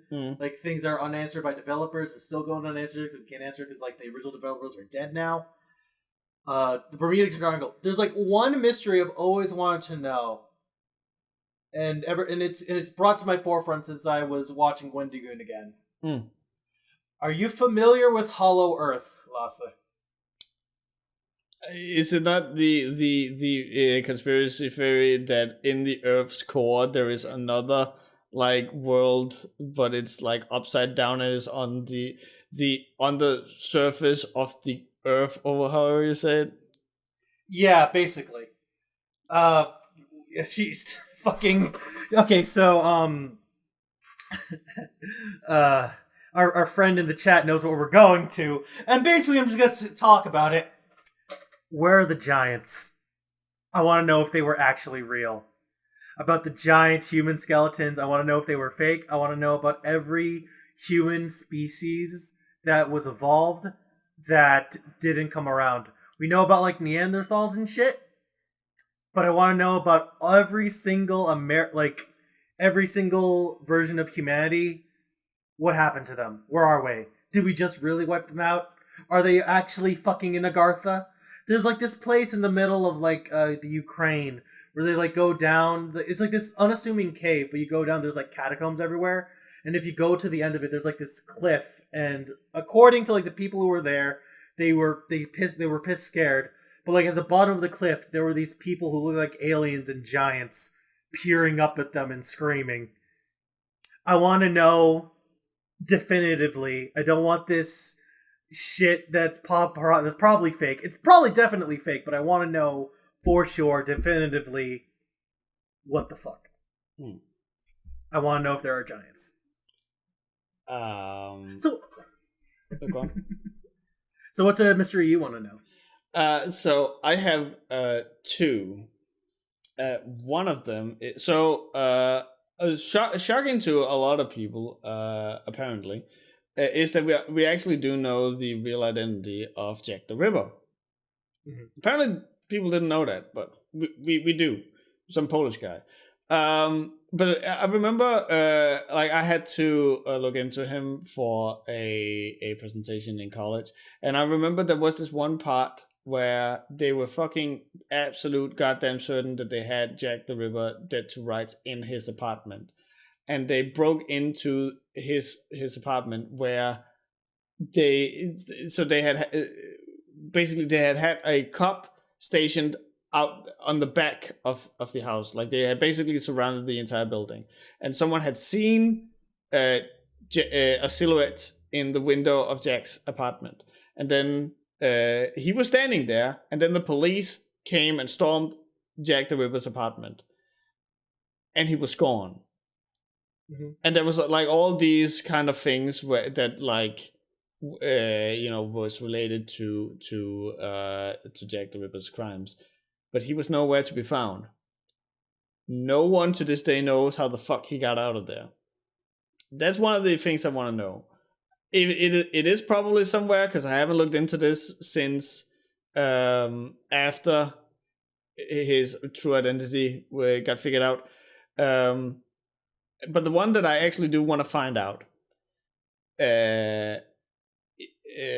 is the number 2 one, is what happened at Neverland Ranch.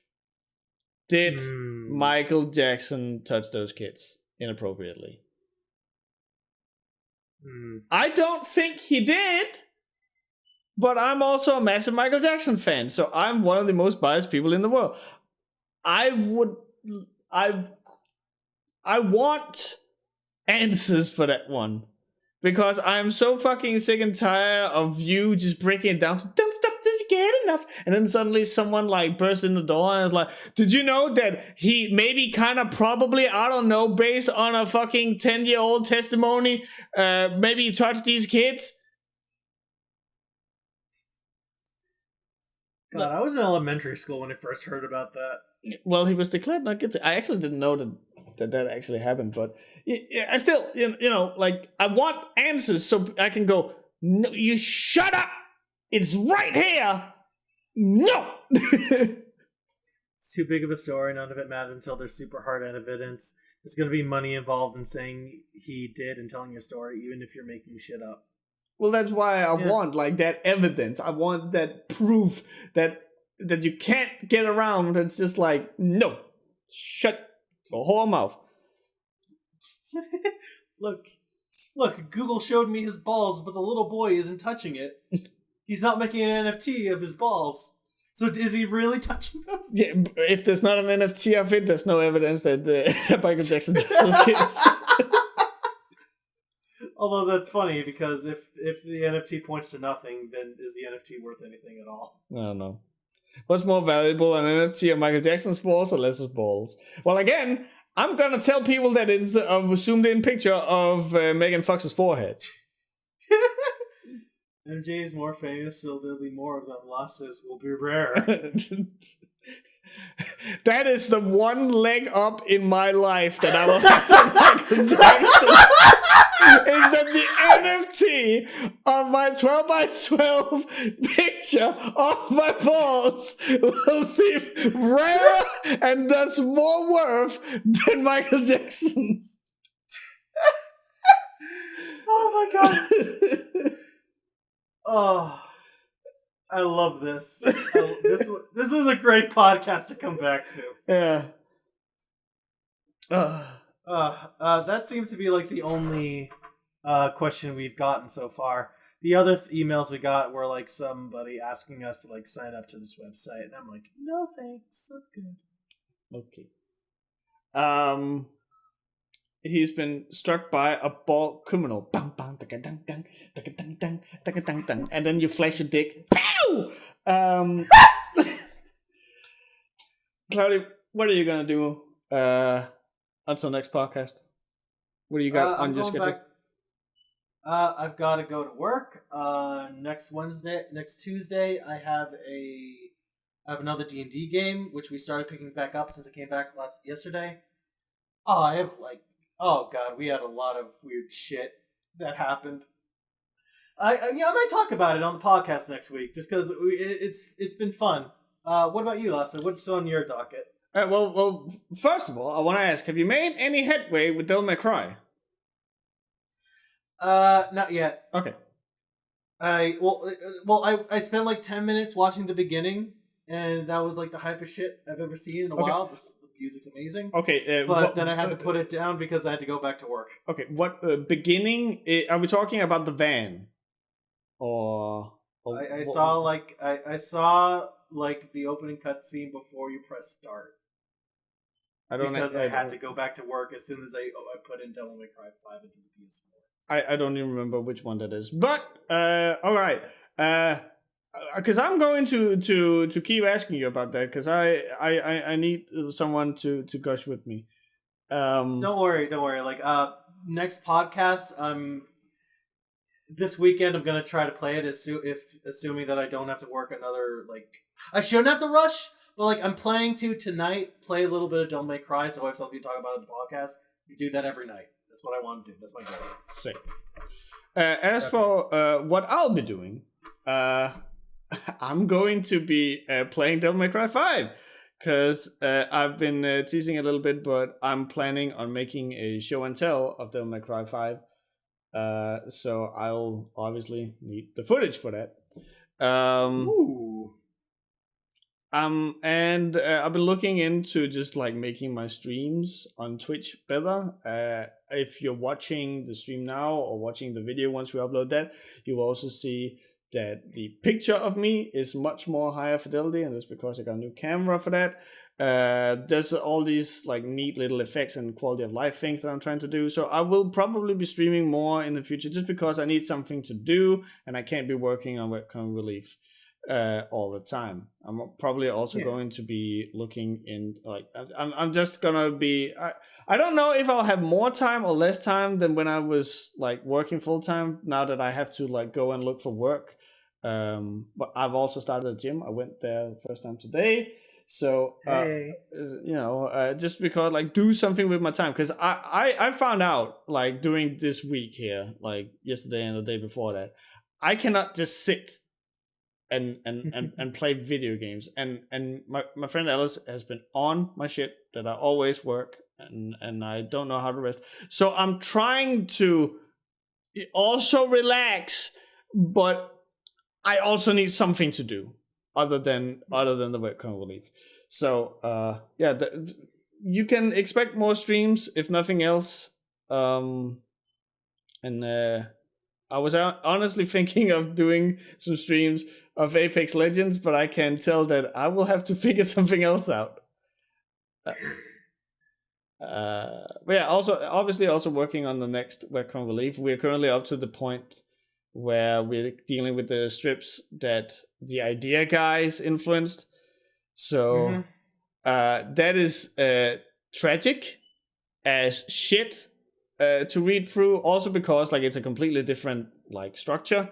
It's basically just now a picture and then like an entire page of text. I don't know how I'm going to make that funny for the review, but we will have to see. You can probably like, if you want, you could probably make it one of your shorter videos and just like condense it. Yeah, I do think that this one is going to also just because there's less pages in this volume. So I do think that it's going to be one of my shorter videos, which I'm also interested in seeing like how will that do compared to all the other ones, because I am still in the process of just like trying out different new stuff with the Webcast Relief. Plus, I may or may not have a little arrangement with my old workplace that I've allowed them to borrow some of my soft boxes for lighting for their video shoots. And then I think I am also allowed to borrow their camera to shoot the Webcast Relief with. So hopefully we will still keep the good quality. Not 4K, because holy shit, that took ages to render. But at least now I can say I have a 4K video on my channel, but probably just 1080p 60 frames per second. Sounds fine. Sounds honestly not as insane. I'm glad. Yeah. Oh my god. Came out beautiful though, I can't even lie. Oh, thank you. My computer was coughing the entire time. And this is a pretty new computer, but that wasn't fun. So none of that until I get like a new graphics card. Okay. Oh god, I need a new one too. I still have a fucking Firewire W5100 because I got it for like $200 on like super cheap, and I told myself I was gonna upgrade it immediately, and I never did, and now I'm suffering. Yeah, because now everyone is using all the coolest GPUs for crypto mining, and then we come all full circle. Yeah. And I think with that, it's a good place to end today's podcast. We had a good time. I would say so. You can download this podcast and try and sell it as an NFT, I do not care at all. But if you manage to do so, please send us some money. Honestly, if you do sell it as an NFT, please tell us who the fuck you sold it to. Yeah, who the fuck is dumb enough to buy this as an NFT instead of a 12x12 picture of my balls? See you guys next week. Take care. Bye. Bye.